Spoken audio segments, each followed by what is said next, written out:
بسم الله الرحمن الرحيم عن ابن عباس رضي الله تعالى عنهما قال رأيت النبي صلى الله عليه وسلم فيما يرى النائم بنصف النهار وهو قائم أشعث أغبر الحديث رواه أحمد۔ ابن عباس رضی اللہ تعالیٰ عنہ بیان فرماتے ہیں کہ میں نے دوپہر کے وقت خواب دیکھا، نبی کریم صلی اللہ علیہ وسلم کھڑے تھے اور آپ صلی اللہ علیہ وسلم کے سر کے بال بکھرے ہوئے اور غبار آلود ہیں۔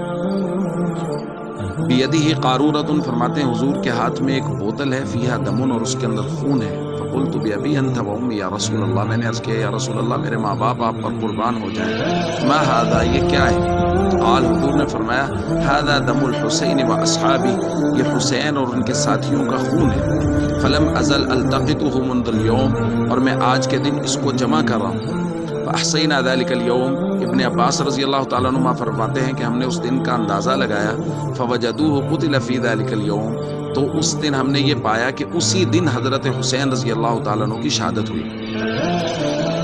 دوستو، کائنات کا اس دور کا، اس زمانے کا سب سے پاکیزہ خون تھا جو کربلا کی وادیوں میں بہایا گیا، اور حریت کی داستان رقم کی خانوادہ رسول صلی اللہ علیہ وسلم نے میدان کربلا میں، اور امت کو یہ درس دے گئے کہ حریت کی داستانیں اس طرح رقم کی جاتی ہیں۔ اور میں یہ کہتا ہوں کہ یہ بہت مشکل ہے، بہت مشکل ہے۔ کسی گھر سے، کسی خاندان سے ایک جنازہ اٹھ جائے تو پورے خاندان میں کوہرام مچ جاتا ہے، اور یہاں تو پے در پے جنازے اٹھ رہے ہیں۔ خود حضرت حسین رضی اللہ تعالیٰ اٹھا کے لا رہے ہیں، 8 بھائیوں کے جنازے اٹھائے، بھتیجوں کے جنازے اٹھائے، بیٹوں کے جنازے اٹھا رہے ہیں۔ تو یہ ایک عظیمت ہے، اور ایک عظیمت کی داستان اور تاریخ ہے جو انہوں نے وہاں رقم کی ہے اور امت کو درس دیا، اور خاندان رسول ہی کا یہ ورثہ تھا، اور ان کے توسط سے یہ امت تک چلا ہے کہ اب امت کے لوگ اس طرح کی قربانیاں دے رہے ہیں۔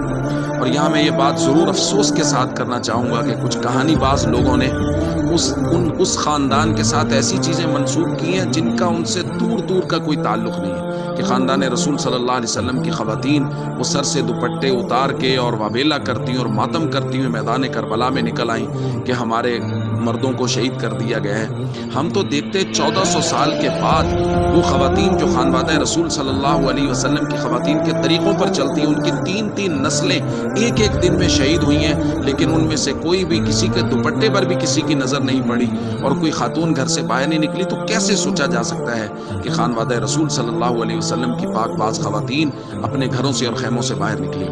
اس لیے جو لوگ اس طرح کی باتیں کرتے ہیں اور ایسی چیزیں منسوب کرتے ہیں خانوادہ رسول کی طرف جو ان کے شایان شان نہیں ہیں، ان کے لائق نہیں ہیں، ان لوگوں کی بات قطعاً نہ سنیں، اور ہمیشہ اپنے جذبات کو اس بات پہ قائم رکھیں کہ جب دین اسلام کو ضرورت ہو ہم اپنی اولادوں کی قربانی دینے کے لیے ہمیشہ تیار رہیں۔ السلام علیکم ورحمۃ اللہ وبرکاتہ۔